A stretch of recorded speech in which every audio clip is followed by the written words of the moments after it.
Everyone, this is RJJ Moto. This is my first time having a reviews with my face, of course. And so today's discussion, let's talk about paano ba pababain ang vibration ng ating mga ROSI bike or vehicle. So this is based on my research, and of course in-apply ko na rin siya sa bike ko right after I done paying it for 3 years. So it's a lot different from before kasi ang daming nabago, like 100% vibration to 50%. Now just follow this step lang. It's based on the research that I saw and the reviews that I watch as well on YouTube. So please like and subscribe as well.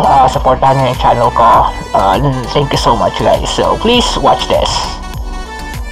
And guys, this is my ROSI bike. This is SSW 150. So it's actually the same as Nova and Bandit as well as Ultra, pero ang pinakaiba lang niya is this bike has dual shock. So nakikita niyo naman, so hindi siya nakamono.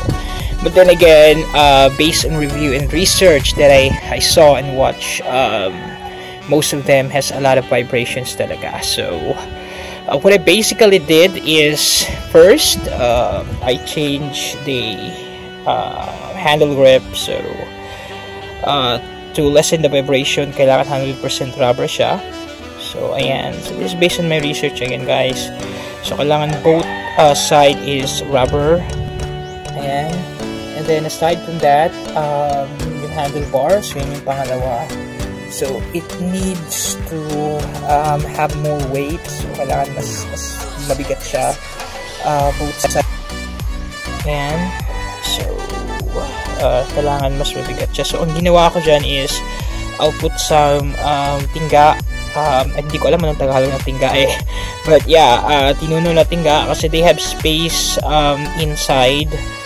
Wag nyo lang lagyan din pati yung daanan ng bolt, so para at least mabalik nyo siya dyan. So just put or add some weight on it. That's the second thing. Pangatlo is the sprocket set. So kung nakikita nyo, mas lumiit siya. Before, nung stock pa siya, 43 yata, parang 1643 yung stock niya. So I'll change it to 15 and 38.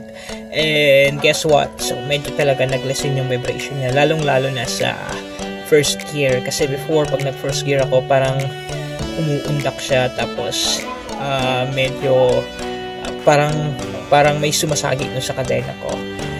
But then again, it's good since I changed it. Medyo bumili siya sa patag.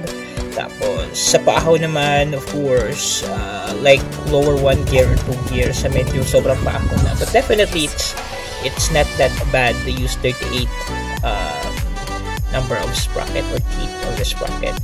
So some additional modification na nilagay ko. So since I get a low budget at the moment because of this pandemic is eto ginawa ko siya. So it helped as well para mas parang mag-lessen yung vibration because of this extension handlebar, no. Aside from that, may hawak ka na rin yung bata or yung anak ko na sumasakay sa harapan. Sa mga nagtatanong naman where I buy my trellis, so hindi ko siya binili, ginawa ko siya. I watched a YouTube video on how to make a trellis using the PVC. So PVC lang yan, guys. I use fiber chemical para mas dumikit talaga siya, at epoxy na rin as well. So hindi pa siya tapos, tinamad na kasi ako, back to work na rin kasi ulit. So ginawa ko siya during the pandemic, no, para at least may pagkakabisihan ako. So again, PVC, water PVC, epoxy, or if you have fiber, then that's good para mas matibay siya. And then lihan nyo lang at tsaka nyo pinturahan. Okay, if you have a low budget. But if you have a big budget, then go ahead, pa-welding nyo na yung iron para at least kahit paano mas maayos. But soon, guys, I'll definitely make it. Mapagawa ako nun. And sa mga nagtatanong naman for my Araro, so ako pa rin gumawa niyan. So hindi pa siya tapos kasi it's hard to find a poly top here in our area. Kaya kulang pa siya sa poly top, so kailangan ko pa siya dagdagan para mas umayos. And sa mga nagtatanong paano ko kinabit yung slider, well, ayan, meron kasi ditong bolt sa gilid. So, ang ginawa ko is pinalitan ko yung stock na bolt niya. So, sorry for the camera ha, kasi it's not that good. Ayan, so pinalitan ko siya ng mas maliit para magkasya sa doon. And then, yung headlight, the LED light na ikinabit ko rin dyan mismo. So, I got 2 slider up and down, black and green.